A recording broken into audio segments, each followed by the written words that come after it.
Tonight on The Wrap, 3 members of the same family drown in Shoreham by Sea in West Sussex. A man, woman and teenage girl died after reportedly entering the water for a swim near Shoreham Fort. A younger girl is said to be in a critical condition. Also tonight, a trial that could change social media forever. The $1 trillion case alleging Facebook's owner Meta deliberately designed its platforms to be addictive to young people. Plus, Andy Burnham says the UK will be there in Ukraine's hour of need after Moscow said there will be consequences for the reported use of British drones to strike deep into Russia.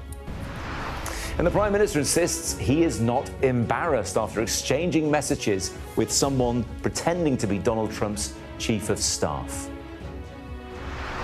I'll be discussing the day's biggest stories with the journalist and broadcaster Sonia Sodha and the comedian and impressionist Rory Bremner.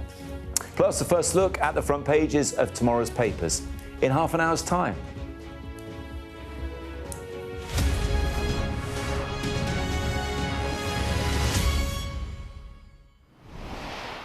Good evening. We start The Wrap tonight with breaking news, and 3 members of the same family have drowned after getting into difficulty in Shoreham by Sea in West Sussex. A younger girl is in a critical condition.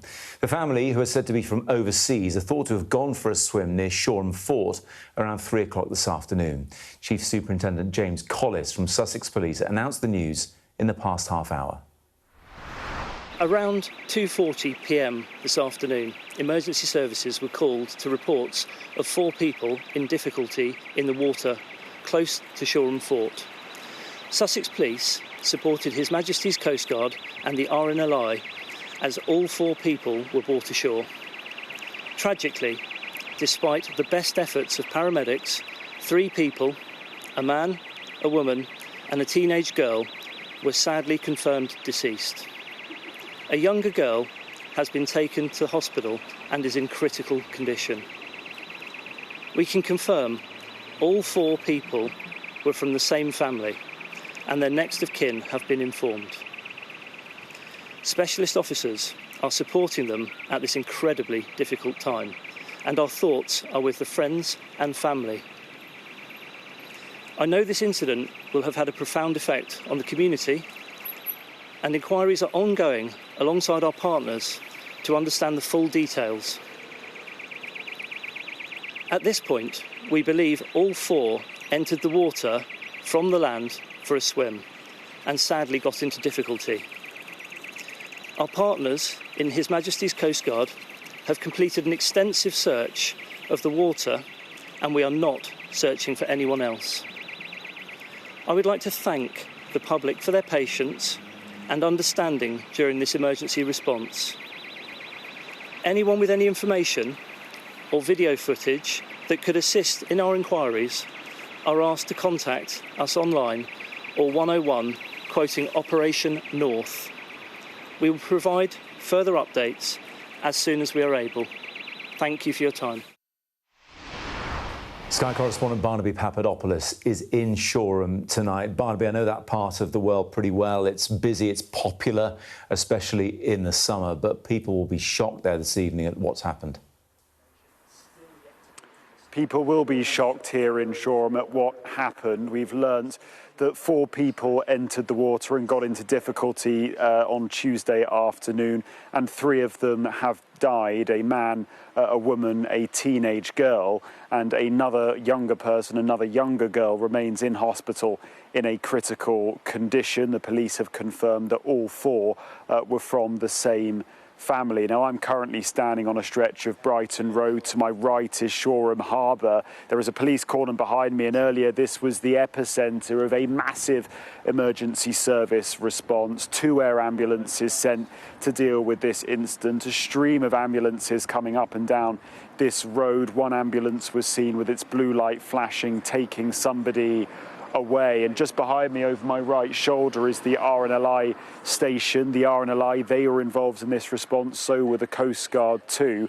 And earlier today we did see a private ambulance outside the that RNLI station. The police have now confirmed that 3 people died after a family of at least 4 people got into difficulty. They went into the water for a swim, we're told. That police search operation has now finished. The police presence here has wound down, apart from the cordon here on Brighton Road, and they're not looking for anyone else in connection with this incident. In terms of what exactly happened, well, we don't know beyond what the police have told us, but I did speak to somebody here earlier who said that the water was choppy, that the winds were very strong. I must say, earlier this afternoon when we got here, the winds remained strong on the beach. It could be that that had something to do with the incident. For now, an investigation will be ongoing. That will come out with some answers to what exactly happened. All that we know for certain at the moment is that people here wake up to a tragedy on their coastline tomorrow morning. Barnaby in Shoreham for us this evening. Thank you very much indeed. Next tonight, a landmark trial in the US that could reshape some of the most popular apps on the planet. Facebook's owner Meta is on trial in California, accused of intentionally seeking to make children addicted to its platforms, putting profits ahead of their safety online. The company says it strongly disagrees, but the outcome of the trial could change how we all use social media and have huge implications for some of the biggest tech companies in the world. A group of 29 US states is suing Meta, accusing the company of designing Facebook and Instagram to hook young users and misleading consumers about the platform's safety, claims that are rejected by Meta. Families who allege their loved ones' deaths were related to social media protested outside the court as the trial got underway, welcoming the landmark case. For years, we have been gaslit by safety feature updates that often end up buried, missing, or broken altogether. And today we're here to say enough is enough, and it's time for transparency and accountability. There is nothing inherently social about these platforms. Instagram is not social media. It is a predator-enabling engagement farm. And we deserve better. We know it was the predictable outcome of a platform Meta knew harmed children, while none of the rest of us had any idea. 5 years ago, Frances Haugen exposed Meta's own research showing it knew Instagram harmed teenage girls.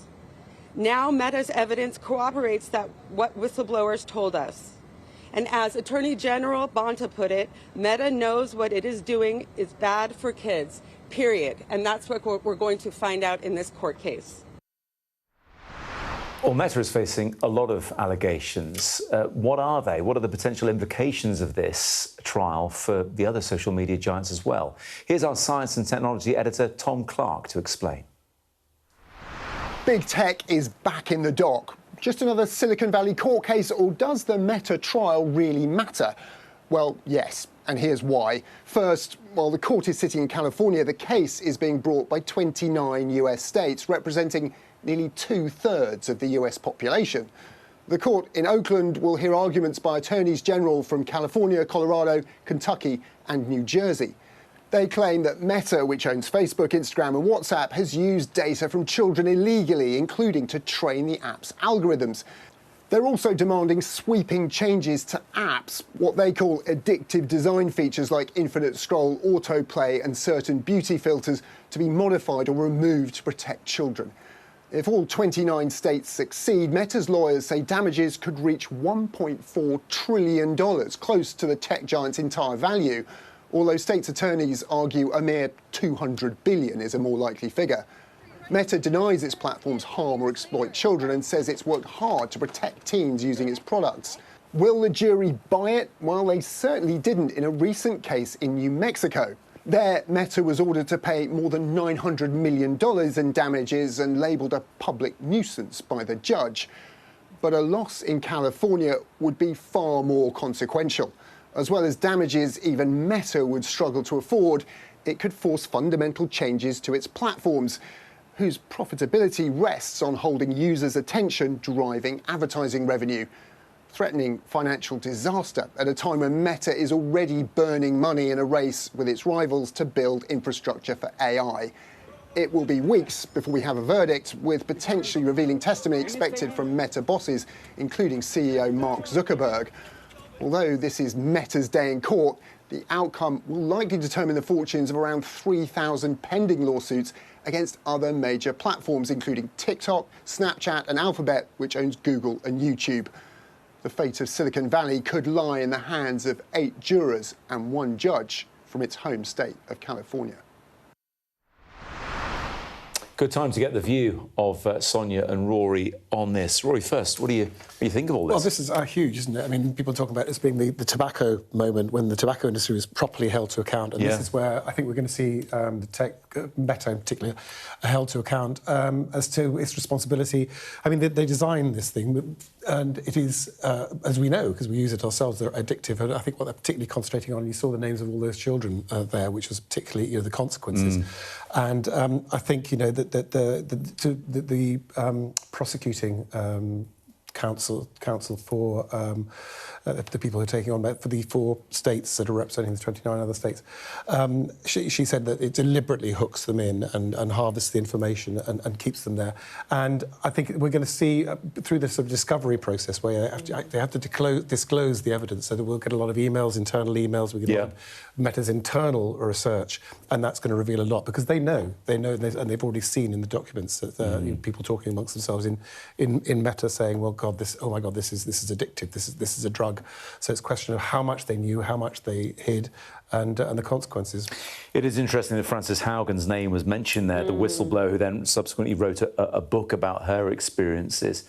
But as Rory alludes to there, Sonia, it feels like that's the tip of the iceberg in terms of what may come out. Yeah, well, the justice system in the US is incredibly powerful, as Rory said, in terms of what it can make these huge companies reveal, stuff that would just, remain behind locked doors otherwise. So I think Rory's right, there will be lots of new revelations that come out.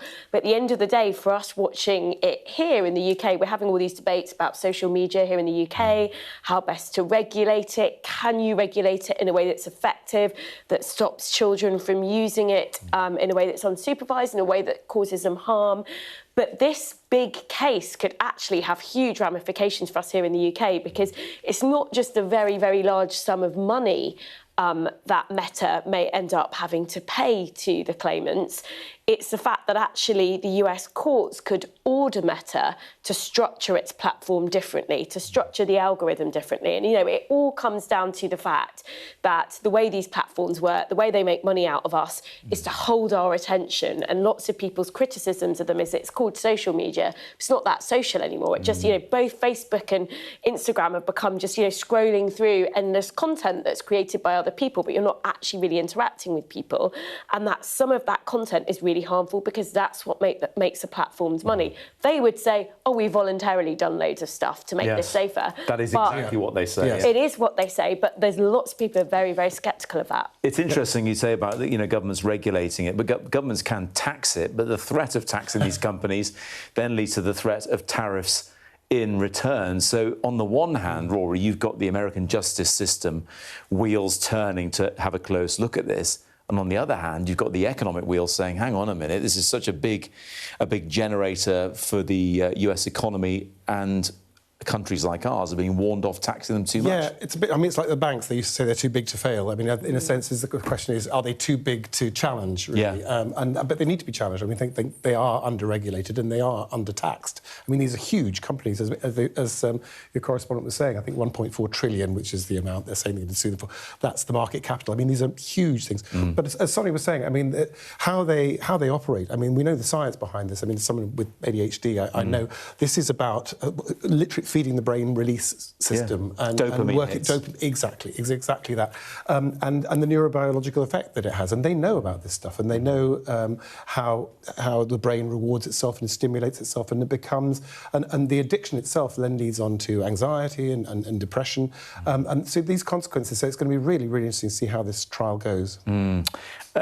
It's something a lot of us will think about. So, Sonia, I think about my own children using this, try as you might to get them off it. But, whatever happens with this trial, and of course, Meta disagrees with a lot of it. They've been clear on their point of view. Whatever happens with this, there are going to be ramifications regardless. Definitely. And actually, I think regardless of what happens in the trial, we're going down the right road in the UK to ban social media for the under-16s. And actually, I would go further than the government, because the government is saying, you know, all these apps are going to have age verification processes. I would, if I were the government, quite frankly, create a market in mobile phones that can't access these social media apps for young people. I think that is technologically possible. And, you know, the government could say children should only have access or own these devices unsupervised, the ones that can't access social media, because I do think, first of all, I think there are privacy implications for adults of lots of age verification everywhere you go.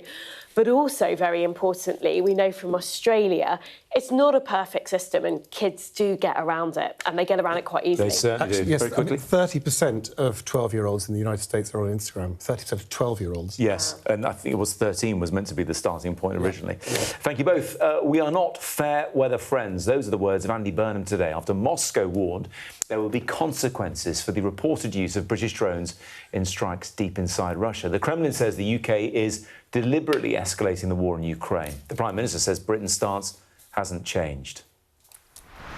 This is the UK doing what it has long said it would do, which is to support Ukraine 100% against this illegal war led by Vladimir Putin. We are providing support so that Ukraine can defend itself, and that's been the British position all the way through this conflict by previous Prime Ministers. It remains the case with me. We are not fair weather friends. We will be there in Ukraine's hour of need, and that won't change. More on this now from our Moscow correspondent, Ivor Bennett. Moscow has threatened the UK with consequences for allowing Ukraine to use British drones for strikes deep inside Russia. So how serious is this threat, and what could those consequences be? Well, it's certainly not the first time we've heard Moscow use this kind of language. There were lots of threats and warnings when Britain allowed Ukraine to use Storm Shadow missiles for strikes inside Russia, and ultimately nothing came of those. And I think the UK is probably calculating it'll be the same again now, believing this to be a message more designed for the Russian public, designed to make the Kremlin seem tough, designed to reinforce its narrative that the West are the warmongers, and designed to get Russians rallying around the flag at a time when support for the war back home appears to be waning. But what if it is serious? What could the consequences be? Earlier this year, a high-ranking Russian official did actually threaten to strike the addresses of British companies that were supplying arms to Ukraine. I think that's unlikely, very unlikely, because it would be a dramatic escalation and put Russia in direct confrontation with a NATO member.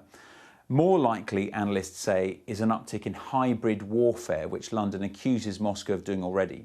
So it's things like cyber attacks, sabotage, the cutting of undersea cables, the potentially more activity by Russia's shadow fleet near UK waters, so-called grey zone warfare that's deniable and avoids direct confrontation. And all of this comes at a time when the war continues to rage. Ukraine says at least 10 people were killed in fresh missile strikes on the Kharkiv region, while in Russia, another Wild Breeze site was hit by Ukrainian drones. So it really feels like the conflict is heating up, both militarily and diplomatically. John Craig is with us well, our chief political correspondent, joining Rory, Sonia and me to chat about this. Look, Ukraine was always going to be a test at some point for the new Prime Minister, and here he is facing the prospect. I think it was the Sunday Times reported at the weekend that British drones being used as part of this big attack into Russia. He seems to be holding firm, though. Yes, and you heard him there mention his attitude and his stance is exactly the same as previous Prime Ministers, Starmer and Rishi Sunak and Boris Johnson before him. And he's already had a visit to the UK. They went to a naval base in Portsmouth and stood side by side. And there's no doubt that the support is absolutely solid. And one of the things that always strikes me in the House of Commons is that the House of Commons is united on the Russia-Ukraine war, but on the Middle East, deeply split. But on Ukraine, absolutely united in Parliament. Yes, the Sunday Times did a story on this at the weekend. This is what's prompted it all. And the Sunday Times story was saying that 2 UK companies have been making these drones, the deep strike drones they're talking about. The companies are Malloy Aeronautics, which have used a drone to destroy a bridge, and Callan Lens, that's a subsidiary of BAE Systems, a big defence contractor, BAE Systems. And clearly, they are really helping the Ukraine effort against Russia, and it clearly has irked the Russians. They're called deep strikes. Apparently, they can strike some of them into 1,000. Have I got this right? Yes. One of them struck more than 1,000 miles over the border. Yeah, that's the Ukrainian ones, I think, the FP1 or something. Yeah, you know your jargon. Oh God, I'm all over. I mean, one of the early successes from the Ukrainian point of view was hitting oil refining facilities in St. Petersburg, which is an awfully long way, of course, from the Ukraine border with Russia. Sonia, what do you make of this? Because early on in the war, there was that big threat from Russia: get involved and pay the consequences. Yeah. And now it's happening, and there's a lot of talk, but you wonder if the Russians can actually back that up with any action if they wanted to. Yeah, I mean, they're pretty sinister, the words that we saw from Putin, you know, that Britain will feel the consequences is essentially what he's saying. But I think it was predictable he was going to say something like that. He wants to warn the UK off, but we've always been committed to helping Ukraine. It's obviously very different to being involved at the front line, you know, sending weapons is different. That's the line that we've decided to draw. There are actually, you know, some people who think we should have done more over the last 4 years. But, you know, I think that political census that John has referred to is incredibly solid. At times, I think it started to look like Ukraine was on the back foot in this conflict, and now it looks like they're pushing forwards again. And although they've had a lot of help from the US, a lot of help from Western Europe, from us, actually, you know, what they've done with their own drones has been incredibly smart, and they've been very good at hitting Russia where it hurts in terms of, as you were talking about, infrastructure, but also infrastructure around things that impact on the cost of living for Russians, because I think the key thing is undermining support for the war at home. Ivor talked about that in his reports today, actually, the effect on morale in Russia because of those very things, cost of living, the effect on the cost of living, all this damage that's being done, for example, to oil terminals, transport links and so on. Yeah, and Wildberries, which is like the Russian Amazon, if you like. This is really rattling them. I mean, they said, I think the deep strike that you're talking about, the deep strike drones, I think they're estimated to have cost the Russians 35 billion in their economy. I mean, to put that in context, I think Liz Truss only took 30 billion out of ours, so 35 billion is a lot. And I think they're genuinely rattled by this. And I think you'll have heard General Sheriff talking earlier on. He was the former deputy, I think, Supreme Commander, NATO commander. Yeah. And he's saying that we should double down. We need to double down. There was a time a couple of years ago during, I think, the Kursk offensive when the Ukrainians were making ground and we didn't double down at that point. He's saying now is a point to do it because... And the Russians are on the back foot. I mean, if you saw the statistics, I mean, they're over 500,000 Russian fatalities now. Yes. And the average, if you saw this, the average life expectancy of a Russian combat soldier from signing up to the front line and being killed on the front line is between 10 days and 3 weeks. And once they reach the front line, the life expectancy of a Russian soldier is between 20 and 35 minutes. Yes. It's brutal.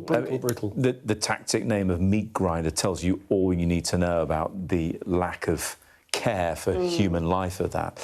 We will leave that there. Stay with us, John, though, because the Prime Minister has insisted he is not embarrassed after it emerged he'd exchanged messages with someone who was pretending to be Donald Trump's chief of staff. Andy Burnham was in contact with an unknown person who was pretending to be the White House aide Susie Wiles, but he says he handled the incident correctly. What can you tell us about messages that you exchanged with somebody pretending to be the White House Chief of Staff, Susie Wiles? Are you embarrassed, and what action are you taking to make sure that things like that never happen again? No, I'm not, because there was a minimal exchange, nothing of consequence, and actually quickly I realised that this needed to be reported, and I did so. So I handled it in the right way. All politicians are, receiving these pressures and these challenges, but I did everything right. There was a minimal exchange of information of zero consequence, and it was quickly reported. Rory, the fact that he said minimal exchange and of zero consequence twice... Yes. maybe suggests the opposite. Well, yeah. I mean, I don't know. At least this was I think, on phone, wasn't it? WhatsApp. That's right.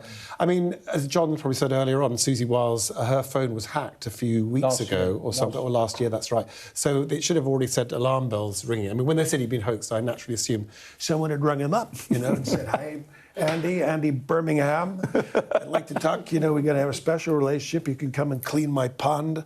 But no, it was. But I think this is the thing, because we've got all this technology now, and as we saw with Pete Hegseth last year, they're using all these back channels, but like WhatsApp and Signal. Yeah. And as John, continually praising you, 3 cabinet ministers, Wes Streeting and Streeting, Alex Norris, and Sir Chris Bryant. Yes, their phones were.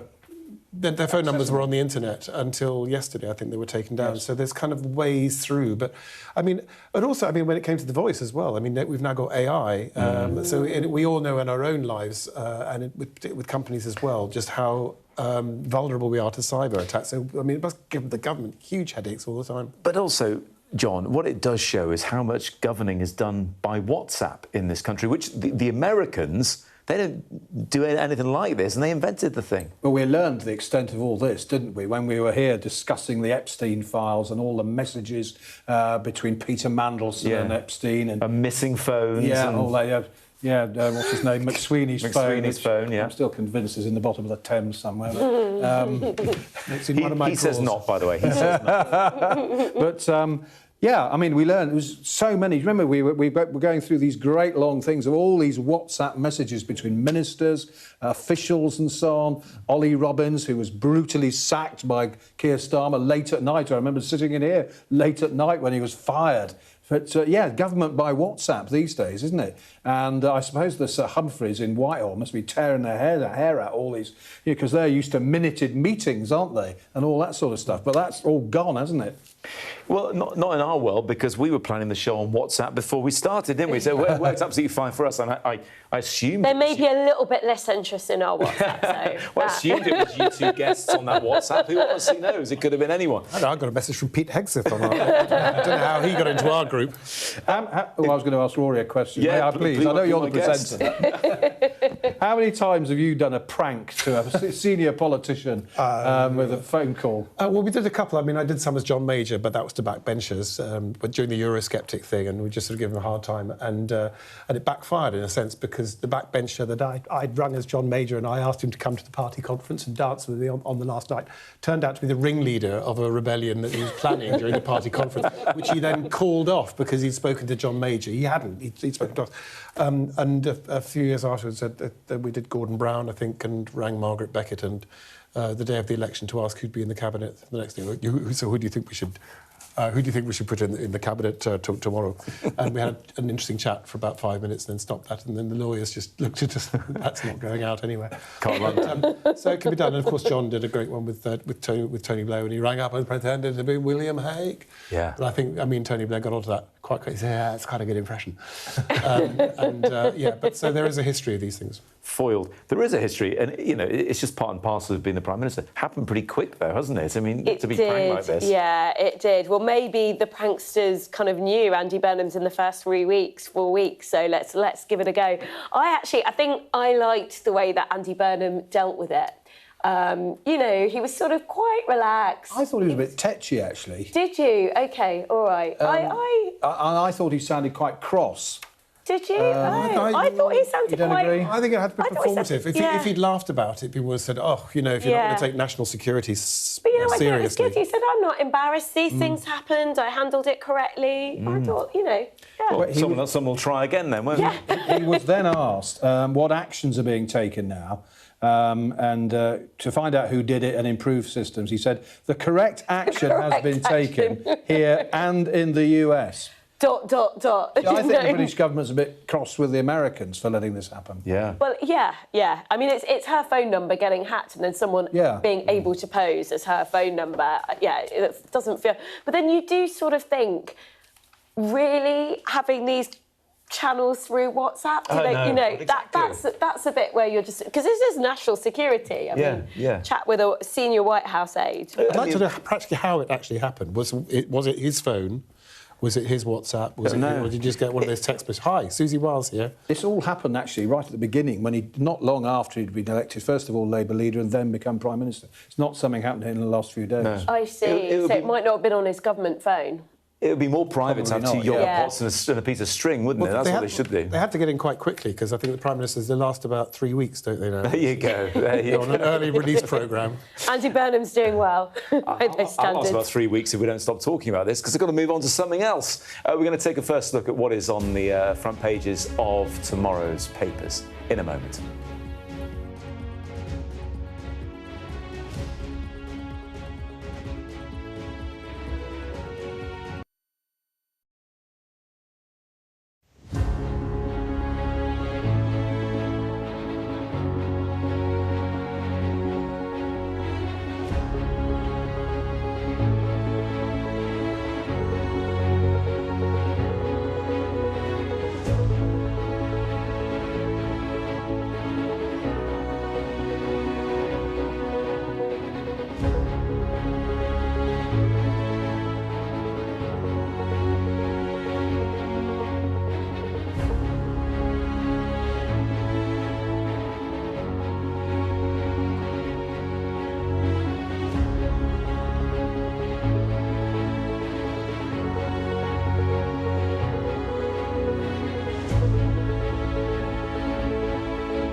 Jubilation in the streets, while some emotional.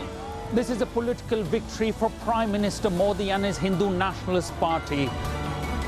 I'm Neville Lazarus and I'm Sky's reporter based in Delhi. Companies like these are helping India in its trajectory to be a serious player in space exploration. Sky News, get the full story first. It is time now to see what is making the front pages of tomorrow's papers. And the Metro leads with Andy Burnham doubling down on Britain's support for Ukraine after the Russian President Vladimir Putin threatened consequences for the use of British-made drones by Ukrainian forces. The Guardian says the Prime Minister has encouraged local leaders to get behind his push to get all rough sleepers off the streets by Christmas. The Eye has the same story as well, featuring comments from the Housing Secretary, Angela Rayner. The Times leads on the PM pledging shifting responsibility for economic growth from Whitehall to number 10 North in what he calls a huge transfer of power. The Daily Mail leads with that terrible news from Shoreham in West Sussex. 3 members of the same family losing their lives after getting into difficulty while swimming there. The Daily Express carries candid remarks from Queen Camilla, in which she says she found it difficult to keep King Charles's cancer diagnosis private before it was then disclosed. That's also the main story for the Daily Mirror and for The Sun as well.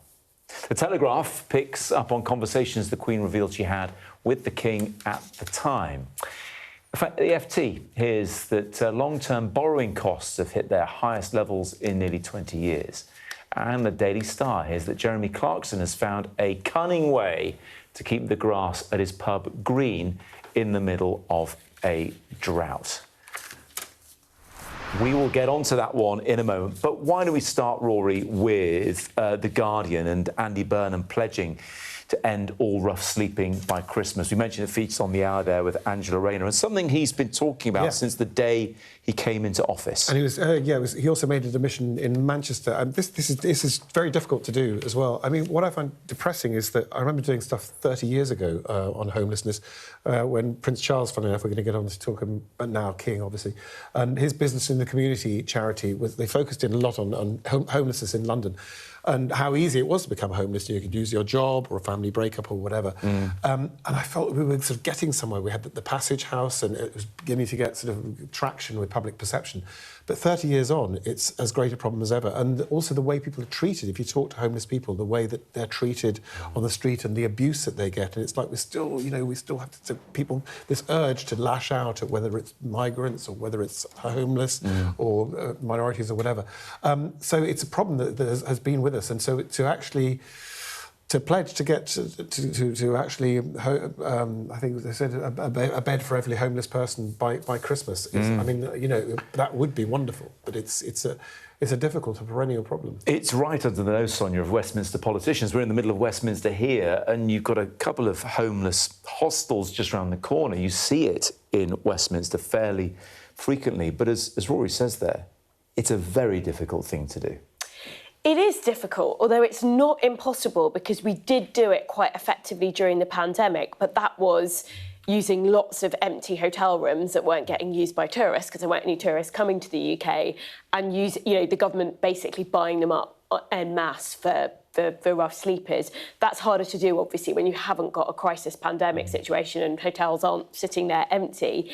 It's interesting, though, if you look at what Burnham did in Manchester, because it was a very high-profile pledge there, it was very successful at first, and then it kind of tailed off. So he made a lot of progress at first, and then it slowed down. And then it just seemed like he couldn't really move the dial on it anymore. Now, what Burnham's people will say is that happened because Manchester got known as a place to go because there was so much there available for people who were rough sleeping. So people were coming in from across the country, understandably, because if you hear that somewhere's really good and much better than other areas of the country in terms of services it might offer you, you will go there. So what people in number 10 would say today, I think, would be, well, if we do this at the national level, we can make more of a success in it if we invest in it properly. I think what's interesting, though, is if we go back to Blair had some very high-profile pledges. He had a pledge around rough sleeping, actually. He also had a pledge around significantly reducing teen pregnancy. And if you speak to ministers from around that time, they will say these were very clear prime ministerial priorities. Everyone around the cabinet table knew he wanted to achieve them. There was accountability for them. And I sort of feel, because Starmer didn't really have that, I feel like Burnham's sort of trying to take us to back to that era where he says, this is what I care about as Prime Minister. This is a really ambitious target, doing it by Christmas. I like the ambition of it. He's going to have to meet this target now. I mean, it's quite a change from when Suella Braverman was Home Secretary, and she was talking about, stopping homeless charities from giving tents out, and also saying that it was a lifestyle choice, wasn't it? Do you remember that stuff about? So I think it's a laudable aim, and it would be terrific. But clearly, they feel they can do it because, they wouldn't want to overpromise and underdeliver on something as headline as this. They really wouldn't, and we'll find out because they want to do it by Christmas this year. Let's turn our attention to the front page of The Times. because Number 10 North may not have the responsibility, Sonia, for sorting out homelessness, but certainly growth is going to be the focus in Manchester. Yeah, so this is part of Andy Burnham's kind of proposed restructure of government. Most high-profile bit of it is there is a Number 10 North. And he's also saying that actually the Treasury, which has become quite a monolith within Whitehall, it's responsible both for sort of budgeting, fiscal policy, but it's also responsible for economic growth. If you look at lots of other countries, they split those functions up between two ministries. There's been a lot of talk about that in the UK. It's never really happened. But Andy Burnham now says he's going to take economic growth out of the Treasury. That's policy that's really focused on growing the economy, leave all the budgeting to the Treasury and put the growth stuff in Number 10 North. Now, I think you can put too much emphasis on a reorganisation of government, but I like it as an idea, and I particularly like the idea of having a place where people can work at the heart of government, but that isn't in Westminster. And I don't think it's as superficial as it might sound, because it genuinely means that you don't have to move to London if you want to be working at the heart of government, which I think does enable you to bring in a broader range of talent and a broader range of perspectives to what would otherwise just be in Whitehall. It takes a while, though, doesn't it, Rory? Because we've seen it with a certain other very large broadcaster moving functions. We couldn't possibly name it. Manchester, the BBC. I think we all know what I'm talking about. Yeah. They moved some responsibilities up there, sport and children's and 5 Live and that kind of thing. But it takes a while for these things to bed in a different part of the country, doesn't it? Yeah, it does. But I mean, I spend some time in Manchester either doing shows or, funnily, at the BBC up at Salford, and it's really buzzing, Manchester. I mean, it's got a real sort of vibe to it. And of course, you know, Andy Burnham's big thing, isn't it? It's almost like somebody who's come back from holiday and won't stop talking about it. So, oh yeah, we're still drinking wine. I haven't touched a drop since I discovered the joys of pints a mile. Oh, there's a place in Westminster. They'll do you a nice meat pie. But it's not there. But my wife and I, we've got a little place up there that we're hoping to drop into, Number 10 North. I kind of like the fact that, I mean, with Keir Starmer, things were just sort of, you know, there was kind of a little bit stuck and initiatives, and yes. Whereas I like the energy that he's come in, a bit like a sort of geography teacher that lets you call him by his first name. There's that kind of energy, but there's an energy and there's a willingness to change things, to disrupt things. And I mean, you know, we see it with Trump, but that's perhaps not a very good example. But of the possibility of changing the way that things are done, and I think that's good. Bigger picture stuff, but closer to home, closer to the here and now, is the water shortages, the drought that pretty much all of us are living in, certainly in England and Wales. And several of the papers cover that tomorrow. Let's start, Rory, with the Metro, page 4. South East Water warned its shortages aren't good enough. And South East Water, well, actually, its customers have been plagued by problems with South East, especially in places like Tunbridge Wells. Tell us more. Yeah, I sort of looked, of course, to see how much South East Water had paid its shareholders, because that's always the thing. But actually, there weren't, I don't think, particular dividends to their shareholders. But they've had to sort of repay lots of loans and all the rest of it. But, you know, you do think, how on earth can water companies run out of water? But, you know, we've seen it all around us, the drought anyway. And so it does make their life a bit more difficult. And, of course, if they're... The pipes rupture and, you know, with the ground shifts and all the rest of it, and their supplies are really very, very low. And you get air blocks and things in the system, which takes sort of, you know, ages to sort out. So, you know, it's not easy, this stuff, and we kind of take it for granted. But, you know, you kind of think on balance they should be able to keep the taps running. Yeah, we have to take it for granted. There's nothing else we need more than, apart from the clean air that we breathe, Sonia. Although, looking at Jeremy Clarkson on the front of the Daily Star, he's come up with a pretty good wheeze about keeping his grass green at his pub. So, Go on. Well, apparently, I was going to say, this came out because people were looking at the suspiciously green grass, not only on Jeremy Clarkson's farm, but apparently Rod Stewart's got in Essex. He's got some very lush green lawns going on as well. So people were speculating online, what is going on? Are these, you know, are these very famous rich people ignoring the hosepipe ban?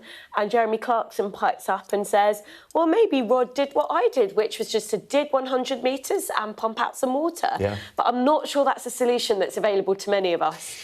Certainly not to me, because I've only got a balcony. Very simple. You just got to dig a very big hole. For this, I needed a machine. It's going to be a huge hole from Sonia's balcony to find water. Penthouse. I think boreholes in the countryside are actually more common than people realise. They've got land like this, especially. You sound like you know what you're talking about. Well, I'm a country boy. I grew up in the farmlands of North Wales, but it happens there because people aren't necessarily on the mains a lot of the time in some rural parts. But I mean, they're making out, Rory, that it sounds like an incredible wheeze, but it's pretty sensible, isn't it? If you got the money, just drill down until you hit it and it starts gushing out. Imagine people going out now in Lewisham or Clapham saying, well, that man on Sky said if I just keep digging, I'll get to water. I'm not giving advice, I'm just saying that, you know, you can see why Clarkson did it. Let's leave that one there, though, because it does look very inviting, that pub garden, I have to say. Sonia, let's finish off on this story that's inside the Metro. Step too far, they say. Plan for Oxford Street facial recognition tech splits opinion. This is a bit Big Brother, isn't it?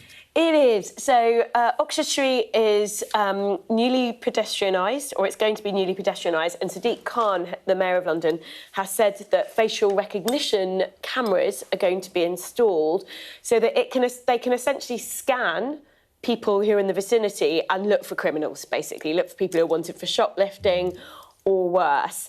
I guess in an age where so much crime goes uninvestigated, undetected, you can see why he as mayor is interested in this. Yeah. But I've got a lot of sympathy with the civil liberties campaigners who are a bit like, you know, do we want these cameras tracking us? And what happens when they make mistakes and, you know, you get hauled in and you have to say, no, it wasn't me. And like prove Minority Report kind of thing. Yeah, exactly. So I can see the civil liberties concerns with this.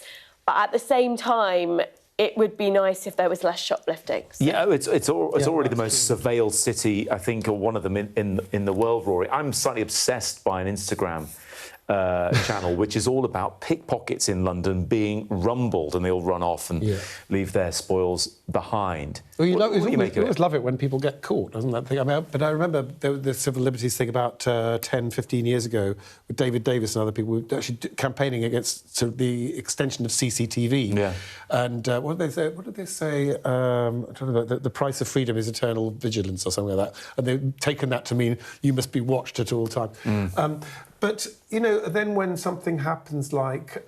who was the poor woman who was murdered in London? Sarah Everard by Wayne Couzens. That's right. And then when you realise, when he was caught through CCTV, and you think, well, this is good because, you know, really bad people are caught. Yeah. That's when you go, well, so it is one of those ones, you know, if it's your face and you don't want to be there, then that's on it. But if the person who murdered a young woman is caught through it, then you praise it. Fair point, fair point. Thank you both very much indeed. Next, another football executive joins the calls for the FIFA president to quit.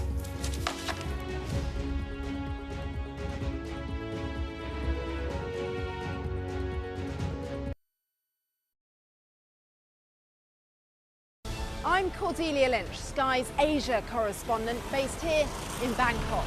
The only way they'll allow elections is if I'm inside jail or killed. I'm James Matthews and I'm Sky's US correspondent based here in Washington, D.C. Mr. Musk, has your ignorance and ego cost Ukrainian lives? Free, wherever you get your news. I'm Ivor Bennett, Sky's Moscow correspondent. Why do you support Vladimir Putin, Mr. Seagal? I'm Conor Gillis, Sky's Scotland correspondent. Sky News, the full story first. Fire, shouts the commander. There's a dash to safety. We've now got to wait inside the shelter to see if there is incoming. I'm Deborah Hames, Sky's security and defence editor.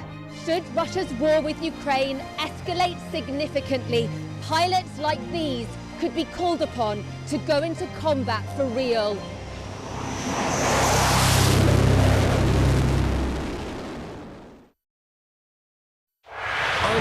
right now, you often find yourself asking why. Why was a certain decision taken? Why did something happen? Why did they say or do that? I'm Neil Patterson, and it's my job as a journalist to find out why. Just explain why. It's a difficult one. Well, I mean, it's massive. It's a very, very severe situation. So if you want to make sense of this complicated world, Sky News' new podcast, This Is Why, is your daily fix. One story every day, and we can find out why together. Listen and follow wherever you get your podcasts. What might happen if Russia attacked the UK? This is clearly an enormous show of force. It is definitely out of the ordinary. We ran a war game with former ministers back in the hot seat. Ben Wallace. Amber Rudd. Jack Straw. It's the kind of war game that's genuinely tested inside government. The Russians are signalling that there may be an attack. Russia knows our weaknesses, but do you? I'm Deborah Haynes. From Sky News and Tortoise, this is The War Game. Listen wherever you get your podcasts. The trauma for everyone who witnessed what happened here hasn't gone away. Devastation. Greg Milam, Sky News, Manchester. Hear that whistle and that crunch? We know that they're coming from the south of the city where there's a column of Russian armoury. I'm Alex Crawford and I'm Sky's special correspondent based in Istanbul. Look at that sheet of flames, and that has happened within minutes, and now it's coming from both sides and it's moving this way.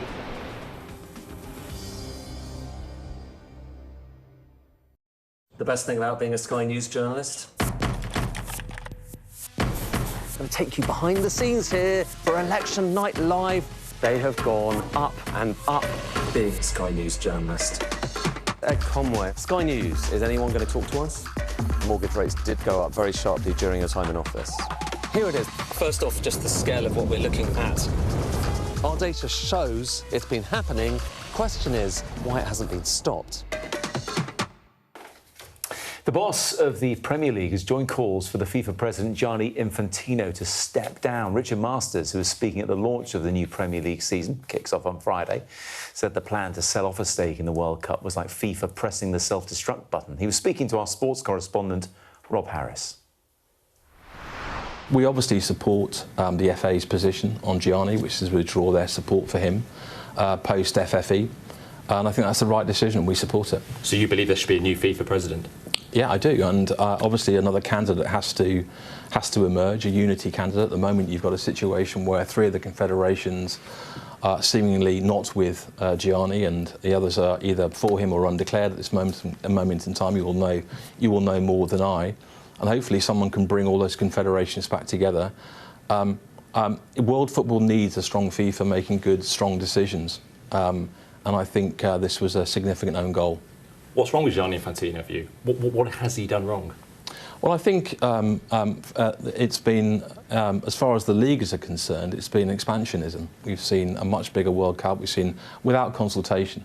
So if you can feel your voice heard within the big decisions that are taken in football that affect you, that we think is the right way forward. So we need someone that's prepared to listen. He's following the FA in this, and other football associations have decided to withdraw their support from Gianni Infantino, or as Donald Trump calls him, Gianni Infantino. Here's Gianni. Well, they used to be great mates, and actually I think Gianni, he went full Trump, didn't he? I mean, it was all about the money and the power. And well, he gave him the inaugural Peace Prize at the World Club. And I won the World Cup as well, you might remember. Exactly. I invented soccer. And all those beautiful things. He gave me the trophy. I mean, we were booed on the screen. I realised that it was because I was standing next to Gianni, and they don't like him because he's a megalomaniac. He's obsessed with money, and I like him. But yeah, I think he just overstretched himself. I mean, the thought, because his life had been private planes, and just the thought of his salary alone going from $6 million to $60 million, which is what the head of the NFL gets. And I just think I think it's like with Trump, I think a valve went somewhere. And he thought, this is but because he hadn't told the others as well, so they weren't in it, he just sort of thought, boom, I can do this deal, rather like Trump would do, boom, I can do this, Bounce I'm in charge, bang. into it. Yeah. And then I think, rather like when Boris Johnson sort of felt suddenly to find all your support dropping away. Yes. suddenly, and they're saying, we can't do this, we can't live with this guy. And England's the home of football, invented here, in the FA and the Premier League, arguably the most successful club league in the world. Yep. They're turning the screw. Absolutely they are, and it's kind of, I mean, it's what you'd expect. There are other really important regional football associations that have sort of, and national football associations that have made their feelings extremely clear. I think he's managed to garner a little bit of support from here and there. But, I mean, when I stand back from it all, it just seems to me that these big global sports competitions, they're, like, super fun to watch and amazing and engaging. But the governance around them, it's also corrupt, whether you're talking about the Olympics, whether you're talking about the World Cup, really dodgy decisions in this World Cup. I mean, my goodness, the American striker who had the red card, but then somehow he wasn't banned from the match, funnily enough, that was in the US. So yeah, it does feel all quite, you know, a lot of people calling for right for a clean-up. Yeah, a lot of people calling for a big overhaul. Thanks both very much indeed. It is time for a quick look at the weather. You're looking happy. Well, the forecast looks good.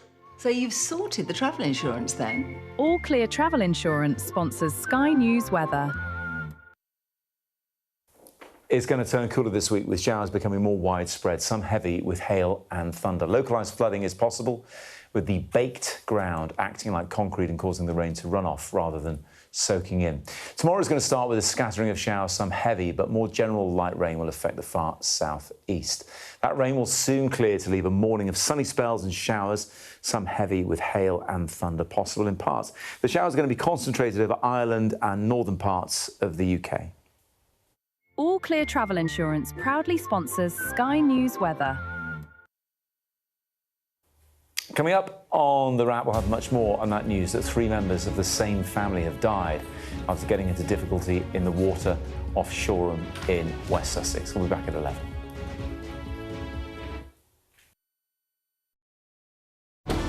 Jubilation in the streets, while some emotional.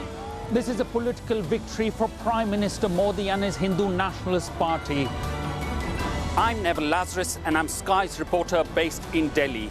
Companies like these are helping India in its trajectory to be a serious player in space exploration. Sky News, get the full story first.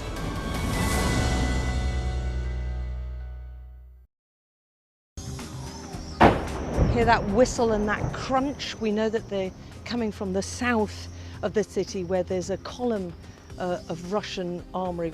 I'm Alex Crawford and I'm Sky's special correspondent based in Istanbul. Look at that sheet of flames, and that has happened within minutes, and now it's coming from both sides, and it's moving this way.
Tonight on The Wrap, 3 members of the same family drown in Shoreham by Sea in West Sussex.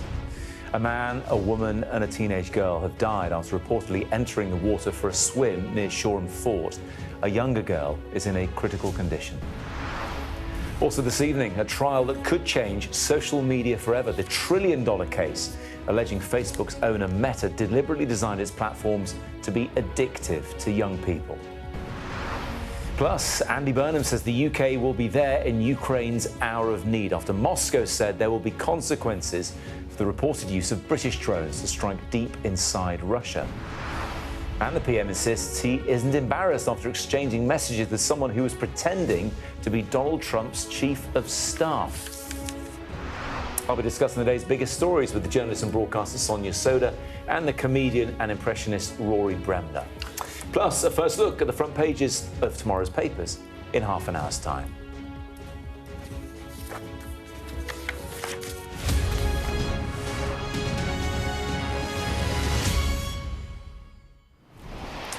Good evening. We start tonight with a developing story, and 3 members of the same family have drowned after getting into difficulty in Shoreham by Sea in West Sussex this evening. A younger girl is said to be in a critical condition. The family come from overseas and are thought to have gone for a swim near Shoreham Fort around 3 o'clock this afternoon. Chief Superintendent James Collis from Sussex Police announced the news earlier on this evening. Around 2:40 p.m. this afternoon, emergency services were called to reports of 4 people in difficulty in the water close to Shoreham Fort. Sussex Police supported His Majesty's Coast Guard and the RNLI as all 4 people were brought ashore. Tragically, despite the best efforts of paramedics, 3 people, a man, a woman and a teenage girl, were sadly confirmed deceased. A younger girl has been taken to hospital and is in critical condition. We can confirm all 4 people were from the same family and their next of kin have been informed. Specialist officers are supporting them at this incredibly difficult time, and our thoughts are with the friends and family. I know this incident will have had a profound effect on the community, and inquiries are ongoing alongside our partners to understand the full details. At this point, we believe all 4 entered the water from the land for a swim and sadly got into difficulty. Our partners in His Majesty's Coast Guard have completed an extensive search of the water, and we are not searching for anyone else. I would like to thank the public for their patience and understanding during this emergency response. Anyone with any information or video footage that could assist in our inquiries are asked to contact us online or 101 quoting Operation North. We will provide further updates as soon as we are able. Thank you for your time. Our correspondent Barnaby Papadopoulos is in Shoreham and has more on this now. This beach in Shoreham by Sea was the scene of a massive emergency service response on Tuesday afternoon after emergency services were called to reports that 4 people had entered the water from the land for a swim and got into difficulty. We've since learned that 3 people, a man, a woman and a teenage girl, have all died.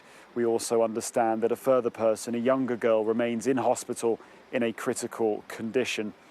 2 air ambulances were called to the scene, landing on the beach here. A fleet of ambulances was seen going up and down this road, which currently remains closed and has been closed for much of the day. The police, the Coast Guard and the RNLI were all involved in their response to this incident.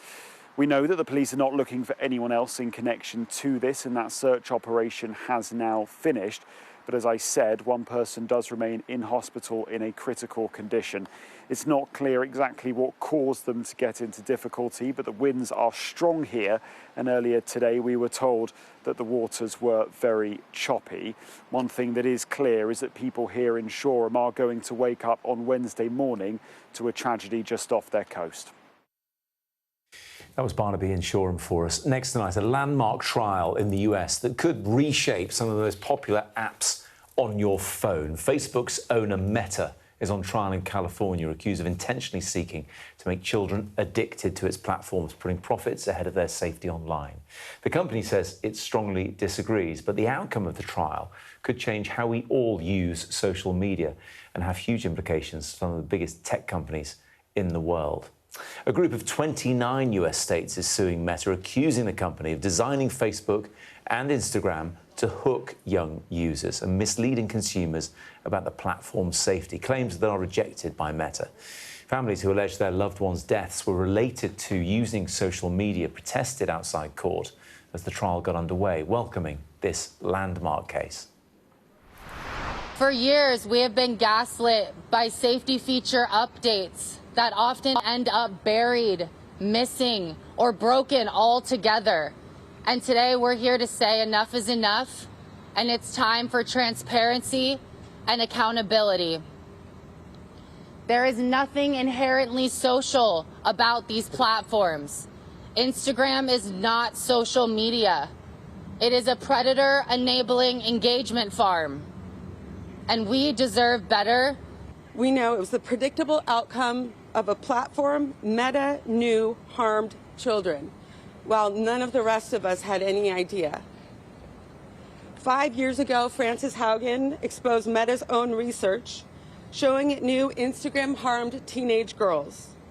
Now Meta's evidence corroborates that what whistleblowers told us.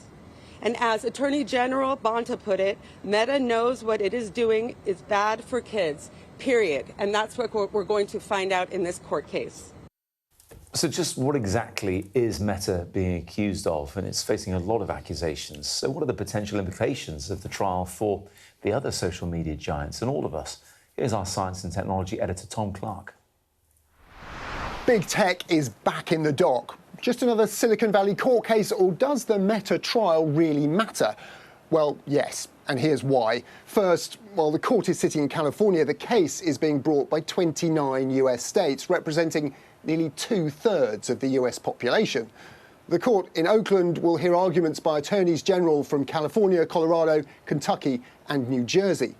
They claim that Meta, which owns Facebook, Instagram and WhatsApp, has used data from children illegally, including to train the app's algorithms. They're also demanding sweeping changes to apps, what they call addictive design features like infinite scroll, autoplay and certain beauty filters to be modified or removed to protect children. If all 29 states succeed, Meta's lawyers say damages could reach $1.4 trillion, close to the tech giant's entire value, although states' attorneys argue a mere $200 billion is a more likely figure. Meta denies its platforms harm or exploit children and says it's worked hard to protect teens using its products. Will the jury buy it? Well, they certainly didn't in a recent case in New Mexico. There, Meta was ordered to pay more than $900 million in damages and labelled a public nuisance by the judge. But a loss in California would be far more consequential.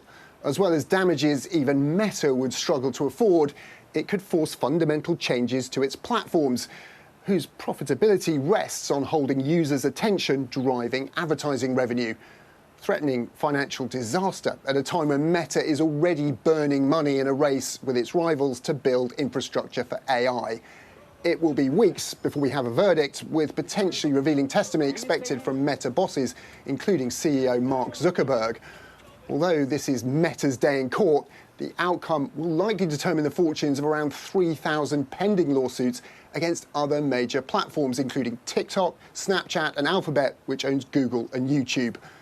The fate of Silicon Valley could lie in the hands of 8 jurors and 1 judge from its home state of California.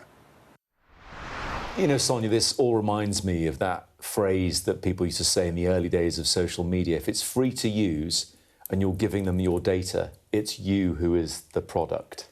Definitely. They're definitely getting something out of us, aren't they? And it's all that kind of ad revenue that they generate. The fundamental issue here that these campaigners are taking this case off the back of is that the very business model of these social media platforms is keeping us engaged through any means possible, and the impact that that has on children. And we had a big Facebook Meta whistleblower come out 4 years ago, publish a book with insights basically saying that Instagram had this research that meant that they knew that their platform was harmful to children. And this court case is probably, as we were discussing in the last hour, going to uncover more information through the legal discovery process. But at the end of the day, there's this, it's this huge legal battle in the US, could result in very, very big fines, as your correspondent said, could result in the US courts enforcing changes to how social media, platforms run, their algorithms. Are they quite so addictive? And then we're having a parallel debate here in the UK about regulating social media and banning social media for the under-16s, which personally I think is in the right direction. So it feels like we've lived with social media, and it's got its positives, but it's got its toxic side too. We've lived with it for a very long time, and now suddenly the wheels are in motion for thinking about how we do this going forwards. It's funny because they have become some of the biggest companies on the planet, and when you get this kind of thing, often, Rory, and we were discussing previously, feels like some companies are too big to fail. But then MySpace failed, and Friends Reunited, I believe, is no longer with us, or if it is, it's in a small way. The unprecedented can happen, can't it? Yes, it can. But I mean, this one, I mean, there have been cases before about copyright and content, but this goes absolutely to the heart, as you were saying, about the business model. Yeah. And do these algorithms foster addiction and all the harm that follows from that? Because young people are drawn into this. And, there's plenty of evidence and neurological evidence as to how the algorithms feed our brain's reward system, get our dopamine going. And you scroll and you scroll and you get... I mean, I talk a lot about ADHD, but it kind of turns all of us into... If you want to know what ADHD is like, after about 20 minutes, you're scrolling on something, you realise that you've completely forgotten about something else you were supposed to be doing. And we know it monetises distractibility. Yeah. But this is going to how they do it, and also, most importantly, how much they knew about the effects of what they were doing. Yeah. And what's interesting in this American system of, I think it's called Discovery, where they have to release any relevant documentation before the trial. So they'll be going through Meta's internal research and their emails and all this sort of stuff, and already they've found some of their employees talking about how addictive it is, and that Instagram is a drug. And this stuff will come out. And I think they're saying, well, quite how much they know about how powerful they are and what they've done about it. It's interesting. I'm slightly obsessed with the existence, Sonia, of the EU's...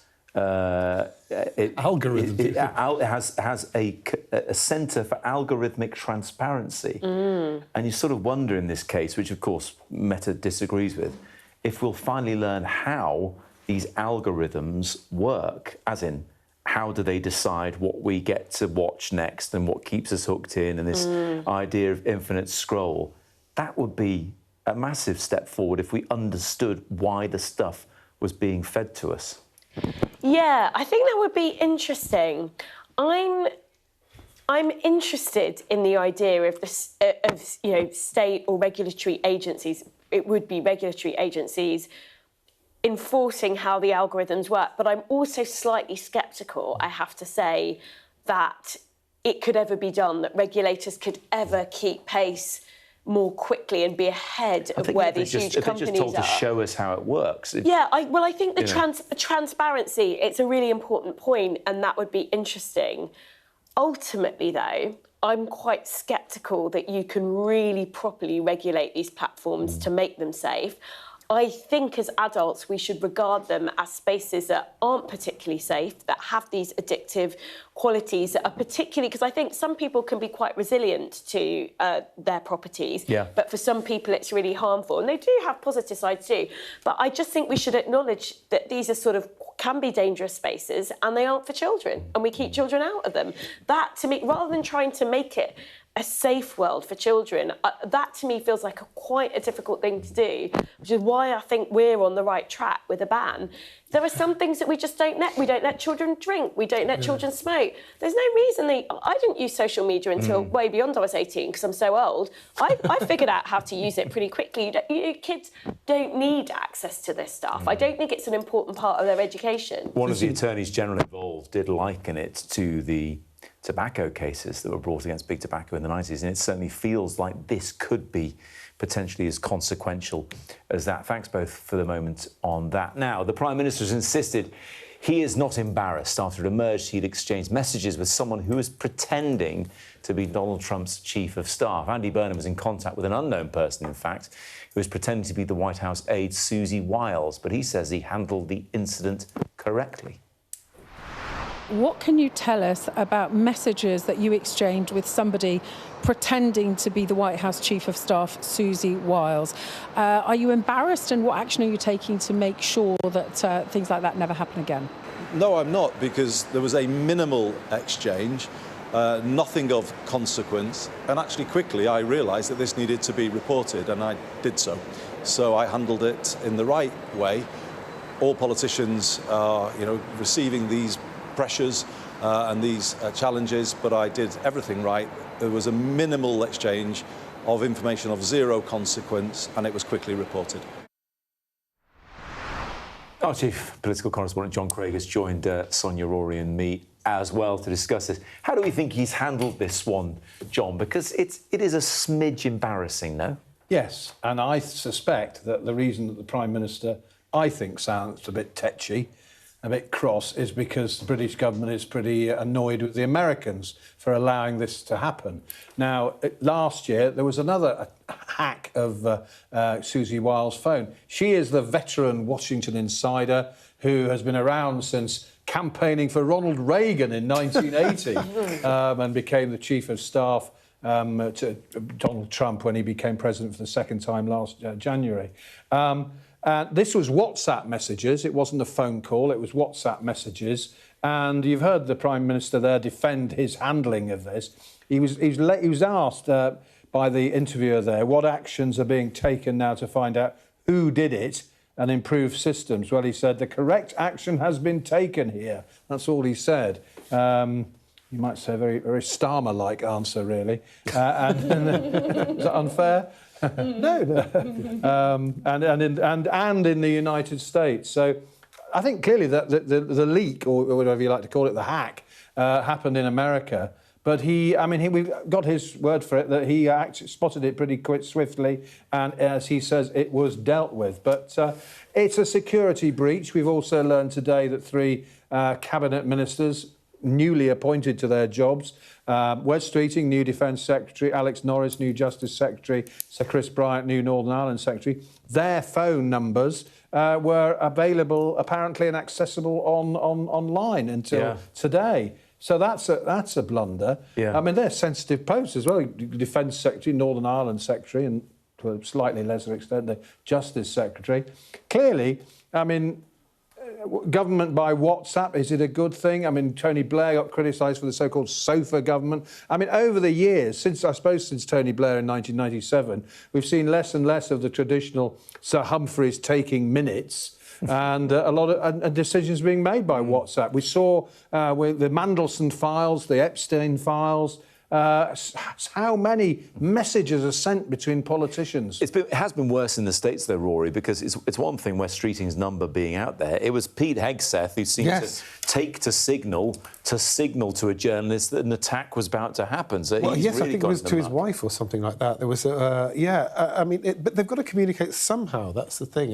But I mean, maybe it's a good thing that the emails come out, but precisely because they think they've got to, if they're using communication methods, then people can get in on those communication methods, whether it might be Pete Hegseth, Secretary Hegseth, I should say, just opening up that sort of window. And he let a journalist in, didn't he? That was the thing. It was. Don't let that happen, ever. No. Yes, well, it is. Well, I mean, all these stories haven't they, involving Reform UK and suggestions that from Reform that the National Crime Agency was hacked and so on by journalists, and of course Aaron Banks supposedly spying on journalists, all this sort of stuff. I mean, it's all very far-fetched, but allegedly. I wonder what the change they've put in place are. You'd think change the phone number, wouldn't you? Yeah, I mean, get a new. But I remember there were problems with Boris Johnson's phone, as I recall, weren't there? When he had to change it, I seem to remember, because somebody got access to that. Yeah. What are you laughing at? I know what you're thinking. This happened quite early on in his premiership. Yeah, it's only a matter of weeks. So he was, because you wouldn't expect this to happen on a government phone, would you? Really? Or maybe you would, I don't know. It was several weeks ago, Would the Prime Minister be using, this is the question I'm interested in, would the Prime Minister ordinarily be using WhatsApp to communicate with a White House senior aide? It seems extraordinary. John may agree with me on this. I think Andy Burnham had the same mobile phone number for quite a long time. Yes. I mean, I'm sure that as when he was Mayor of Greater Manchester, plenty of journalists have had his phone number. Yeah, of course. But I'm sure when you become Prime Minister, and we all know from talking to... phone. Surely you get the bat phone. When you, but seriously, really secure when someone becomes Prime Minister, they get a security briefing straight away. Yeah. And no doubt the spooks say, right, we'll have that, sir. We've gone from a burner phone to a Burnham phone. Here's a funny thing. John did that story with us in the last hour, left the studio and left his phone on the desk. So it can happen to anyone, John. No secrets in here. Well, we texted your wife and said you were busy. Mind you, there's a few Cabinet Ministers' phone numbers. Oh, we shouldn't have said that, should I? I like that one. The Kremlin, coming up in a moment, accuses the UK of deliberately escalating the war in Ukraine. We'll bring you analysis from our Moscow correspondent. There's your phone, John.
What's the best thing about being a Sky News journalist? Who's funnier? Being a Sky News journalist. A special edition of The World with me, Yalda Hakim. Pakistan had the right to respond. You're like, what? Historic day here today. Congratulations, this is a huge moment. But what happens now?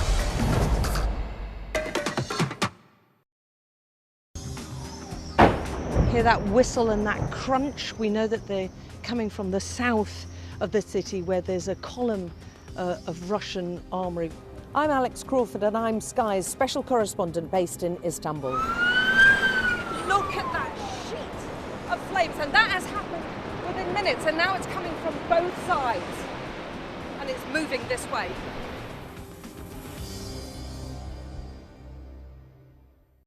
The best thing about being a Sky News journalist? I'm going to take you behind the scenes here for Election Night Live. They have gone up and up. Being a Sky News journalist. Ed Conway, Sky News, is anyone going to talk to us? Mortgage rates did go up very sharply during your time in office. Here it is. First off, just the scale of what we're looking at. Our data shows it's been happening. Question is, why it hasn't been stopped. We are not fair weather friends. Those are the words of Andy Burnham today after Moscow warned there would be consequences for the reported use of British drones in strikes deep inside Russia. The Kremlin says the UK is deliberately escalating the war in Ukraine. The Prime Minister says Britain's stance has not changed. This is the UK doing what it has long said it would do, which is to support Ukraine 100% against this illegal war led by Vladimir Putin. We are providing support so that Ukraine can defend itself, and that's been the British position all the way through this conflict by previous Prime Ministers. It remains the case with me. We are not fair weather friends. We will be there in Ukraine's hour of need, and that won't change. Natural. Let's get more now from Moscow and our correspondent Ivor Bennett. Moscow has threatened the UK with consequences for allowing Ukraine to use British drones for strikes deep inside Russia. So how serious is this threat, and what could those consequences be? Well, it's certainly not the first time we've heard Moscow use this kind of language. There were lots of threats and warnings when Britain allowed Ukraine to use Storm Shadow missiles for strikes inside Russia, and ultimately nothing came of those. And I think the UK is probably calculating it'll be the same again now, believing this to be a message more designed for the Russian public, designed to make the Kremlin seem tough, designed to reinforce its narrative that the West are the warmongers, and designed to get Russians rallying around the flag at a time when support for the war back home appears to be waning. But what if it is serious? What could the consequences be? Earlier this year, a high-ranking Russian official did actually threaten to strike the addresses of British companies that were supplying arms to Ukraine. I think that's unlikely, very unlikely, because it would be a dramatic escalation and put Russia in direct confrontation with a NATO member. More likely, analysts say, is an uptick in hybrid warfare, which London accuses Moscow of doing already. So it's things like cyber attacks, sabotage, the cutting of undersea cables, the potentially more activity by Russia's shadow fleet near UK waters, so-called grey zone warfare that's deniable and avoids direct confrontation. And all of this comes at a time when the war continues to rage. Ukraine says at least 10 people were killed in fresh missile strikes on the Kharkiv region, while in Russia, another Wildberries site was hit by Ukrainian drones. So it really feels like the conflict is heating up, both militarily and diplomatically. Yeah, that feels like a bit of an understatement that things are heating up. Then again, Sonia, look, we're 4.5 years into this war. It's not far off being a similar length to the Second World War. And if British involvement had happened in the first year, there might have been more repercussions, but it might have helped the Ukrainians more when they needed it. Yeah, so we've always been involved. We've always supplied weapons. The question has always been where to draw the line. How much do we supply? And also, what are the range of the weapons that we supply? How far into Russia can they go? And, you know, the UK government has sort of stepped this up over time, but you're absolutely right. There are people who say, well, if the US and the UK and France and others had stepped in more quickly and decided... I mean, I think no one could doubt that we stepped in wanting to help. But if we'd sort of added more, well, we may have triggered more retaliation from Russia. That was always a risk. But we also may have sort of brought this to a swifter conclusion. Who knows? That's a counterfactual. But the good news is that at times during this very long, drawn-out conflict, it's looked like Ukraine has returned to being on the back foot. And, it has felt very interminable. So many Ukrainian men have lost their lives and women in the conflict. But now it actually looks like Ukraine is quite resurgent again. It's still hard to see exactly how this ends, but partly as a result of, support from the West, but mostly down to the resilience of Ukrainians. But also they've been, developing all these fantastic things, use of drone technology that has really hit the Russians hard in terms of cost of living, undermining kind of support for the war at home, hitting Russian hearts and souls, hearts and minds, you know what I mean? Yes. Exactly, whatever the phrase is. So, there's been a level of ingenuity, I think, around the Ukrainian campaign. There has had to be, hasn't there, Rory, because nevertheless, more Ukrainian civilians have died this summer than at any other time during the war. July was the worst month for that. So they're still very much feeling it in places like Kyiv. But certainly it's helping the Ukrainians, both this technology of their own, and it turns out British drone technology as well, really, as Sonia says there, really hitting the Russian people and making them feel like they're affected by this. Yeah, that's the difference. I mean, Sonia was saying that when we started, when Boris Johnson was the Prime Minister, we had those N-laws, what are they called? Not in-laws, although you've seen my in-laws, you know I've got a number of different in-laws. But those sort of shoulder-fired anti-tank yes, and that was at the beginning. The difference now is, as you were saying, the deep strike, and it's costing the Russians 35 billion. So it's really hitting their economy, and they've issued threats before. At the beginning, I mean, I thought this was a weird thing about nuclear deterrence was the thought that, you know, if America had come in heavy, that Putin would launch a nuclear strike or whatever. But I think now we've got sort of progressively a little bit more bold as the Russians. I mean, this must be weakening them. I mean, they've lost 500,000 soldiers. Yes. They're having to up the amount they pay their soldiers. The life expectancy of a Russian soldier on the front line is between 20 and 35 minutes. Which is... So they are suffering all the way, as the Ukrainians are, but I think the Russians are casualties at a level of 8 to 1 against the Ukrainians. Now, but as we've heard through the day with General Sheriff, who was the Deputy Supreme Commander of NATO, he's saying that we have to double down. We have to double down because this war is only going to end one way, and that is with Russia being defeated. And they are on the back foot now. And make no mistake, I mean, the Russians have been attacking us all the time with cyber and sabotage. Yes, as I was saying, yeah. So they're all the time. They're out there all the time doing sort of, naughty stuff. Undercover war. Yes, the undersea cables and all of that stuff. So you know we're in a war effectively. Yeah, but it's just that dare not speak its name. Yeah, not a proxy war, a war. Let's see what is making the front pages of tomorrow's papers now. And the Metro leads with Andy Burnham doubling down on Britain's support for Ukraine after Russian President Vladimir Putin threatened consequences for the use of British-made drones by Ukrainian forces. The Guardian says the Prime Minister has encouraged local leaders to get behind his push to get all rough sleepers off the streets by Christmas. The Eye has the same story as well, featuring comments from the Housing Secretary, Angela Rayner. The Times reports that responsibility for ensuring economic growth is going to be shifted from Westminster up north to the newly established No. 10 North office in Manchester. The Daily Mail leads with the terrible news from Shoreham in West Sussex, I should say, that we are leading on this evening. 3 members of the same family losing their lives after getting into difficulty while swimming. The Daily Express carries candid remarks from the Queen Camilla, in which she says she found it difficult to keep the King's cancer diagnosis private before it was disclosed. That is also the main story for the Daily Mirror and for The Sun as well. Daily Telegraph picks up on conversations the Queen revealed she had with the King at the time. If we take a look at the Financial Times, it hears that long-term borrowing costs have hit their highest levels in nearly 20 years. And the Daily Star hears that Jeremy Clarkson has found a cunning way to keep the grass at his pub green amidst the drought. That makes it sound like something out of Blackadder, doesn't it? He's dug a borehole. It's not that cunning.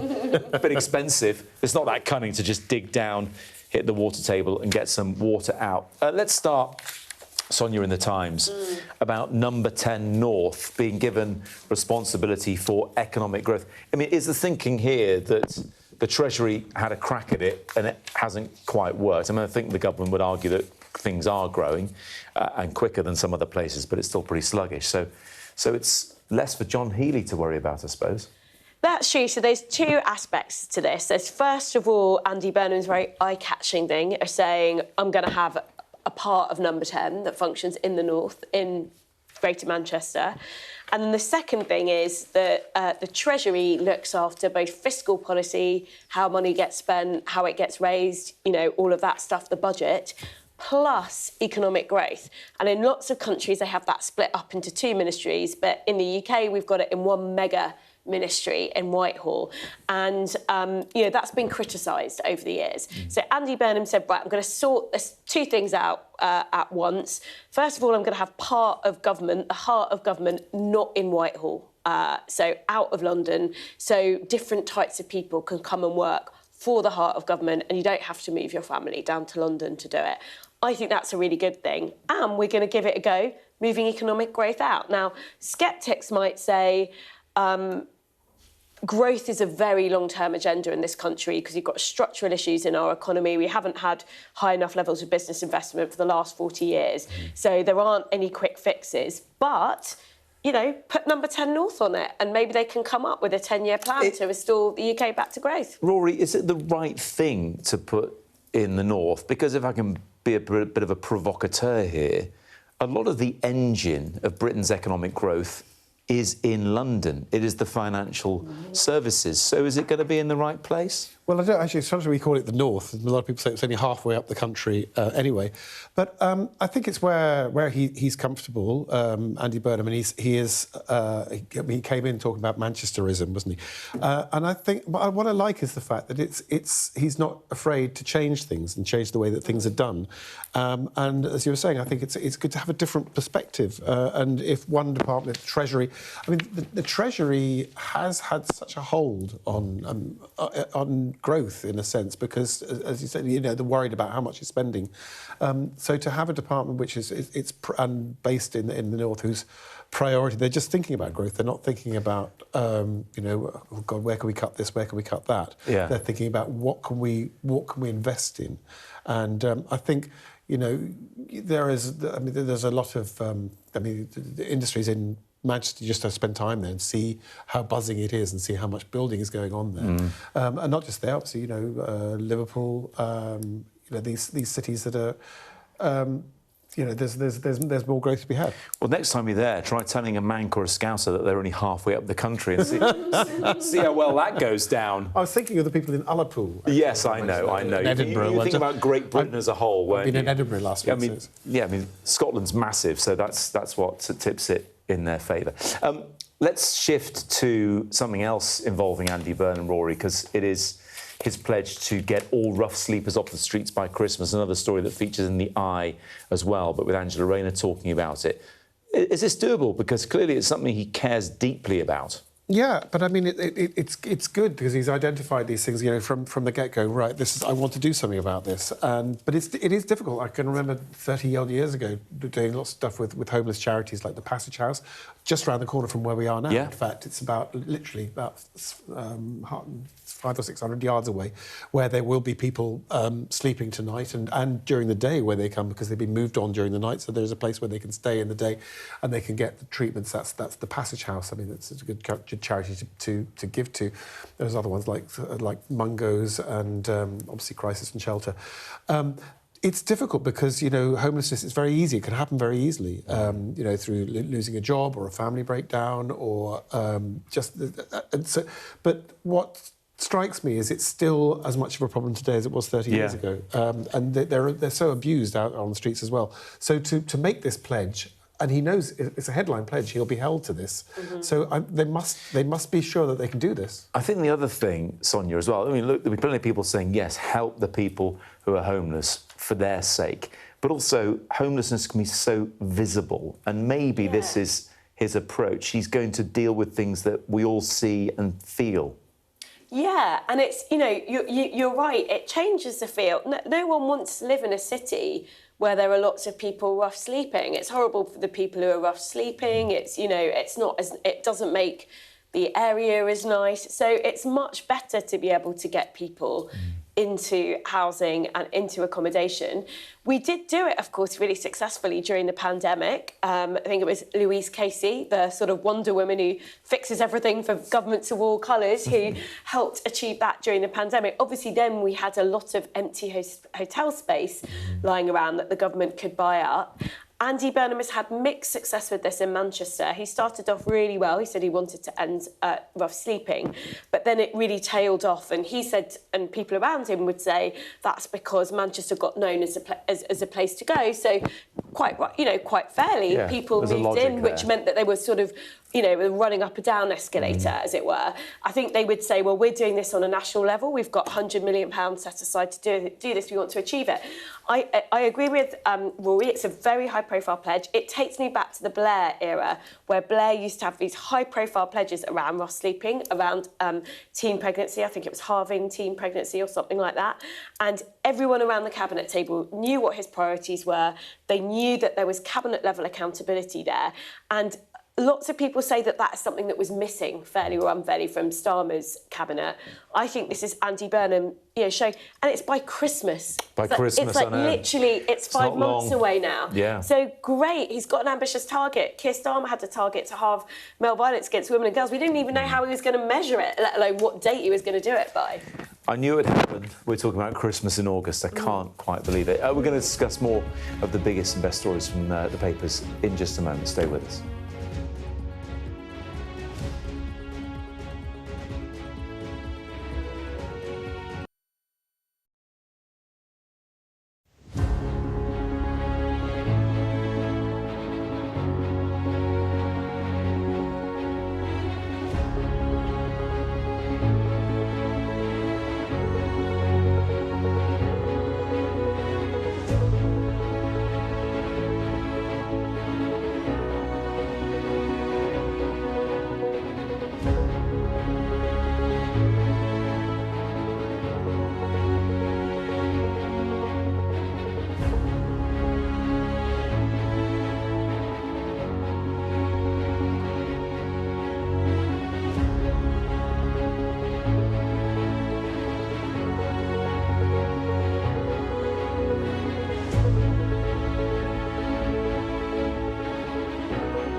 Jubilation in the streets, while some emotional. This is a political victory for Prime Minister Modi and his Hindu Nationalist Party. I'm Neville Lazarus and I'm Sky's reporter based in Delhi. Companies like these are helping India in its trajectory to be a serious player in space exploration. Sky News, get the full story first. Welcome back, looking at the papers with Rory and Sonia. Let's get on to the story of the summer, Rory, which is water shortages in the metro. Page 4, South East Water warned its shortages aren't good enough. South East Water's really been in the hole. I mean, plenty of the water companies are struggling for all sorts of reasons. Thames Did Water. you say South East Water's been in hot water? Did you? No, I didn't say it's been in hot water. I thought that's what you were going to say. Yeah. But it's a good one. I wish I thought of that. Oh, there you go. I wish I thought of that. I mean, the problem is no water for a lot of the time for a lot of their customers. But yeah, it's a massive problem. This. That's the tricky thing. I mean, I think there's a Matt cartoon, isn't there, about about the water cup. There you are.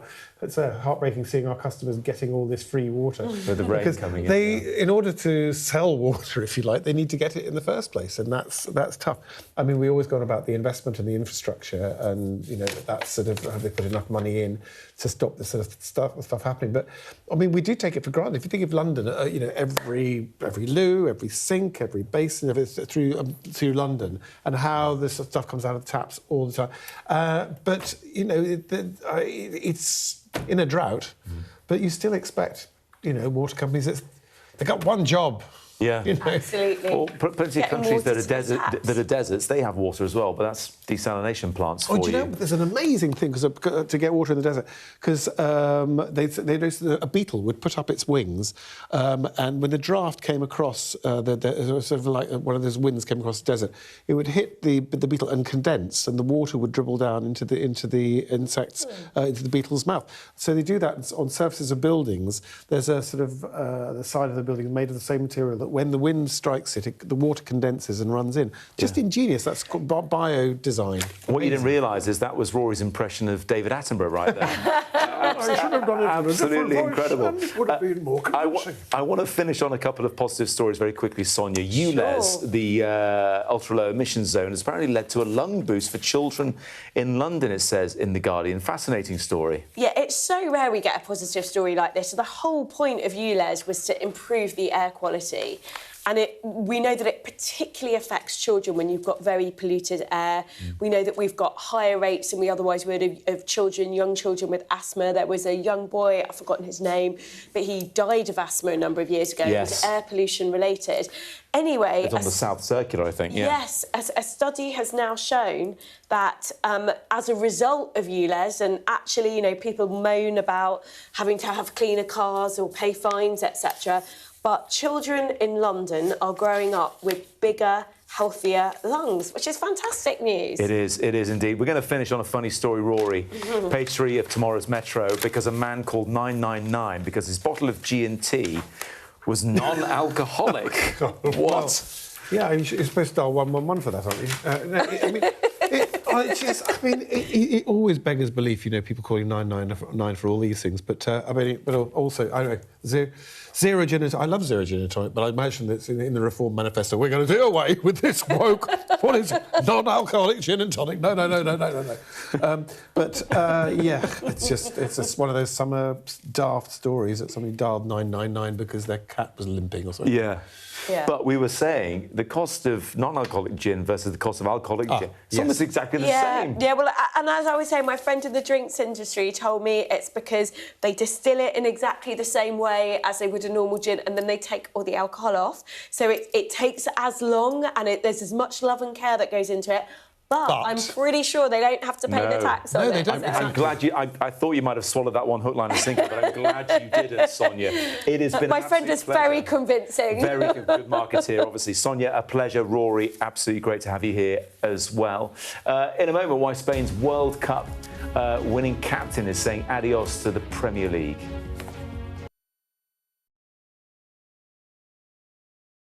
I'm Cordelia Lynch, Sky's Asia correspondent based here in Bangkok. The only way they'll allow elections is if I'm inside jail or killed. I'm James Matthews and I'm Sky's US correspondent based here in Washington, D.C. Mr. Musk, has your ignorance and ego cost Ukrainian lives? Free, wherever you get your news.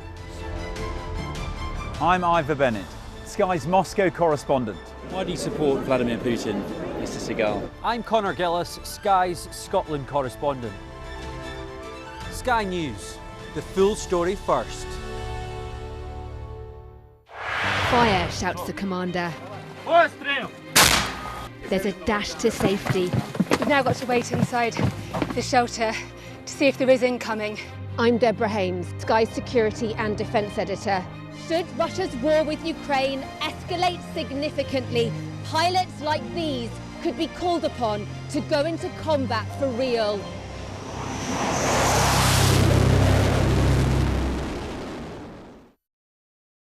I bet right now you often find yourself asking why. Why was a certain decision taken? Why did something happen? Why did they say or do that? I'm Neil Patterson, and it's my job as a journalist to find out why. Just explain why. It's a difficult one. Well, I mean, it's massive. It's a very, very severe situation. So if you want to make sense of this complicated world, Sky News' new podcast, This Is Why, is your daily fix. One story every day, and we can find out why together. Listen and follow wherever you get your podcasts. What might happen if Russia attacked the UK? This is clearly an enormous show of force. It is definitely out of the ordinary. We ran a war game with former ministers back in the hot seat. Ben Wallace. Amber Rudd. Jack Straw. It's the kind of war game that's genuinely tested inside government. The Russians are signalling that there may be an attack. Russia knows our weaknesses, but do you? I'm Deborah Haynes. From Sky News and Tortoise, this is The War Game. Listen wherever you get your podcasts. The trauma for everyone who witnessed what happened here hasn't gone away. Devastation. Greg Milam, Sky News, Manchester. Hear that whistle and that crunch? We know that they're coming from the south of the city where there's a column of Russian armoury. I'm Alex Crawford and I'm Sky's special correspondent based in Istanbul. Look at that sheet of flames, and that has happened within minutes, and now it's coming from both sides and it's moving this way.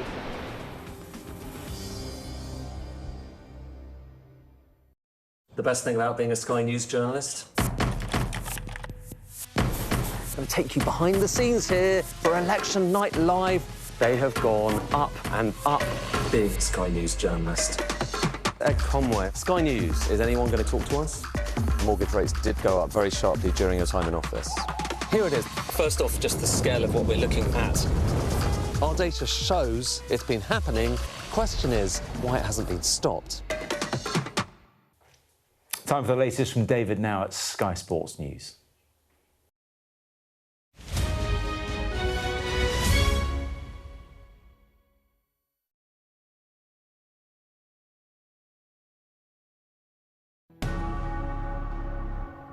Bid has been tabled by Manchester City for Dimitar Berbatov in the last few minutes. We've made an offer. I think it's agreed between ourselves and Tottenham, and now really it's about the Birmingham decision, I think. City come in and you're thinking, goodness me, this is another statement from them. When did you become aware that Manchester City had entered the race? On the way to the Carrington, then I find out that City are coming in with the offer. Are you on the phone to Robbie Keane saying, is he signing or not? Yeah, a little bit. Did you fear at one stage that he would go to Manchester City? No, I didn't fear it. If City had snatched that one right at the death, the noisy neighbours would have been absolutely the noisiest ever. The question now is, which hospital is he going to have his medical? Is it Manchester City's hospital or Manchester United? My agent is telling me, in the car, someone called him. He's in the front seat. Sir Alex is next to him. I'm in the back seat. So someone is calling him and telling him that. And I'm like thinking to myself, so how do I react here? What do I say? What is Alex going to say? And I'm like, Emil, no. You know where we're going. We know what we came for. Just one club here. We'll go for United. If he sort of turned at the last minute and gone to Man City, then it probably wasn't the right player for us anyway. I was confident that he wouldn't go there in the end. I do think they were trying to get under United's skin. I think it was kind of like, we'll show you. We can certainly challenge you money-wise now. Any player United would have gone for that day, that summer, City probably would have thrown their hat in the ring as well. Why were you so set on United? It was like the badge, it was like the history, it was like the players, it was like the legends, it was like the trophies, the manager, the fans, the stadium, the aura. You definitely joining Man United tonight? We go to Old Trafford where the offices were. I go in, I see the whole table full of documents ready to be signed, if needed to be signed, but prepared just in case. Then I go to a different room with David Gill, with Sir Alex, my agent, the lawyers. It was up and down to the corridors, to the offices, people talking on the phone. Daniel Levy calling on one line and say, come back right now, we're not letting you go. I can get frantic and sitting here calmly. I wouldn't like to sort of give you the impression that you don't have to lose your rag occasionally, you don't have to sort of push things or get on with your lawyers or, you know, make certain phone calls. But I think ultimately, you know, if you're experienced in terms of what's required, you can get it done. My agent is trying to convince him, no, we already had a deal. Then I took the phone and like, Daniel, please, we had a deal, I'm staying here, bam. Then he calls again, a bit more calm down. Okay, maybe we can work something out. Maybe the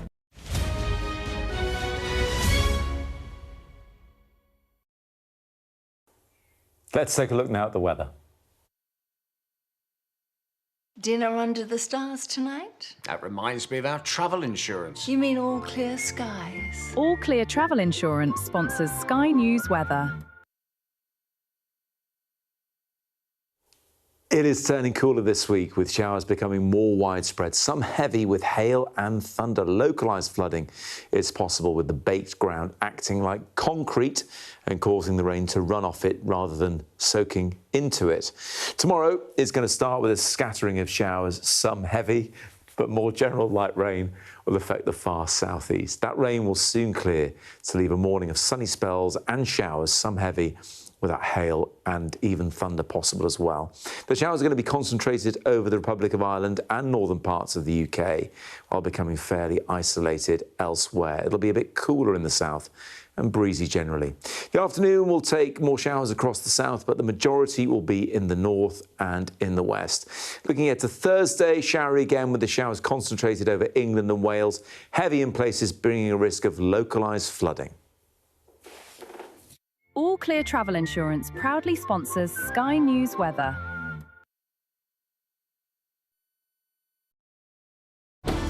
Jubilation in the streets, while some emotional. This is a political victory for Prime Minister Modi and his Hindu Nationalist Party. I'm Neville Lazarus and I'm Sky's reporter based in Delhi. Companies like these are helping India in its trajectory to be a serious player in space exploration. Sky News, get the full story first. The best thing about being a Sky News journalist? I'm going to take you behind the scenes here for Election Night Live. They have gone up and up. Being a Sky News journalist. Ed Conway, Sky News, is anyone going to talk to us? Mortgage rates did go up very sharply during your time in office. Here it is. First off, just the scale of what we're looking at. Our data shows it's been happening. Question is, why it hasn't been stopped.